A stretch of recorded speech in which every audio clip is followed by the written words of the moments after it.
Hello everyone, welcome back to my channel doctor Jyoti physics lecture. ये महाराष्ट्र का set का जो एग्ज़ाम हुआ था 2023 में, उसका एक पार्ट मैं ऑलरेडी अपलोड कर चुकी हूँ। नेक्स्ट पार्ट है। फर्स्ट क्वेश्चन क्या हुआ था? The quark content of baryon with strangeness s equal to -2 is given by u s bar d s bar u s। तो इसमें हमें क्या बताना था, इसका क्वार्क कंटेंट क्या होगा। देखिए, सबसे पहले तो आप इस पार्टिकल को देखिए, बैरियन है तो इसके पास चार्ज क्या है, 0। स्ट्रेंजनेस इसकी गिवन है -2, यानी स्ट्रेंजनेस का क्या सिंबल होता है, एस की वैल्यू क्या होती है, -1। तो यानी हमारे पास ये दो ऑप्शन बचे हैं। अब यहाँ से आप चार्ज कंफर्म कर लो। कैसे करोगे?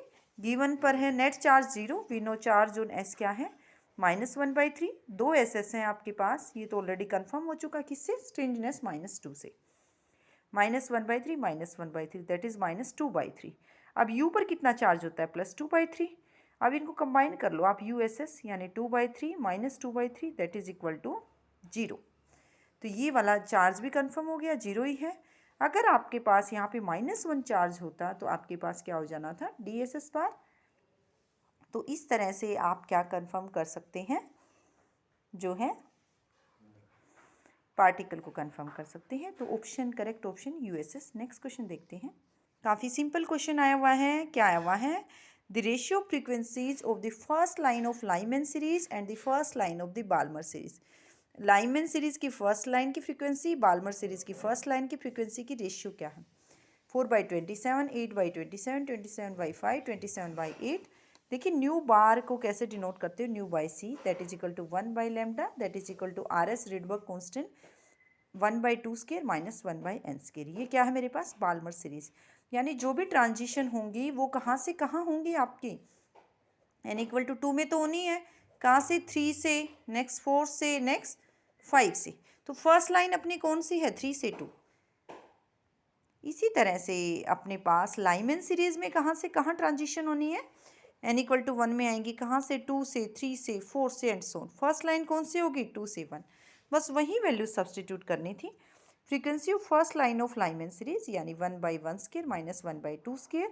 न्यू बार क्या होती है आपकी, न्यू बाई सी। अब आपको फ्रीक्वेंसी गिवन है, यानी सी से मल्टीप्लाई कर दो, C×RH 1/1² - 1/2² that is our first line. इसी तरह से बाल्मर सीरीज की C×RH, यहाँ से 1/2² - 1/3² दैट इज इक्वल टू, ये है 1 - 1/4, ये है 1/4 - 1/9।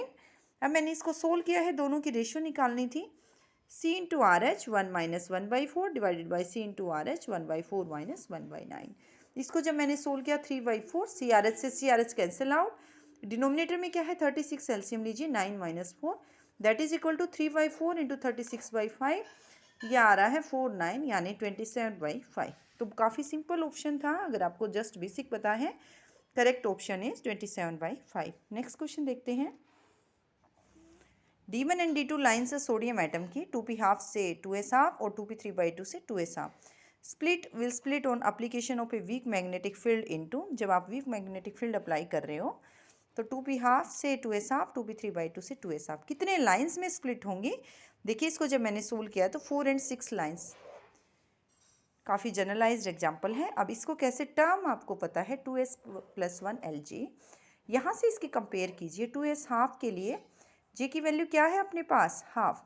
वीक मैग्नेटिक फील्ड है और डबलेट है, यानी एनोमलस जीवन इफेक्ट हो गया। 2p½ के लिए जे की वैल्यू हाफ, 2p3/2 के लिए जे की वैल्यू 3/2। इसकी स्प्लिटिंग कैसे होगी, -j2 + j, 2p3/2 यानी -3/2 से +3/2, -3/2 -½ +½ 3/2। 2p½ की स्प्लिटिंग कैसे होगी, -j2 + j यानी -½ से +½ 2s½ की भी स्प्लिटिंग कैसे होगी, -j2 + j -½ से +½ सिलेक्शन रूल क्या कहता है, वही लाइंस हमारे पास अलाउड होंगी जिसमें हमारा mg में क्या चेंज आएगा, 0 से +-1 का चेंज आएगा। तो आप यहाँ से चेक करें, 2p½ से 2s½ -½ से -½ में आ रही है तो कितने का चेंज आ रहा है अपना, डेल्टा mg में 0 का। -½ से +½ में डेल्टा mj में 1 का चेंज आ रहा है, -1 का। +½ से -½ में डेल्टा mj में 1 का चेंज आ रहा है, +½ से ½ में डेल्टा mj में 0 का चेंज आ रहा है। सो यहाँ पे 4 लाइन्स अलाउड हो गई।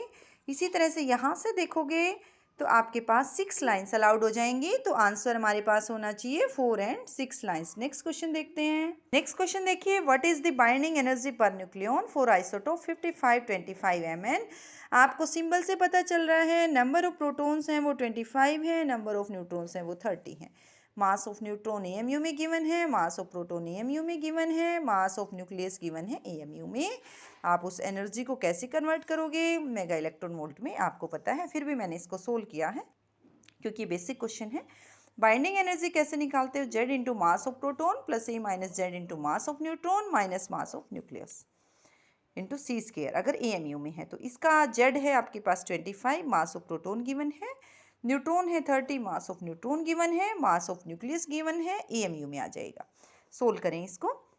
25 into 1.007825 plus 30 into mass of neutron 1.008665 minus mass of nucleus 554.938050। और अगर मैं इस एएमयू को जो है एनर्जी में कन्वर्ट करना चाहूँ, किसी बुक में 931 मेगा इलेक्ट्रॉन वोल्ट गिवन होगा, किसी में 931.5।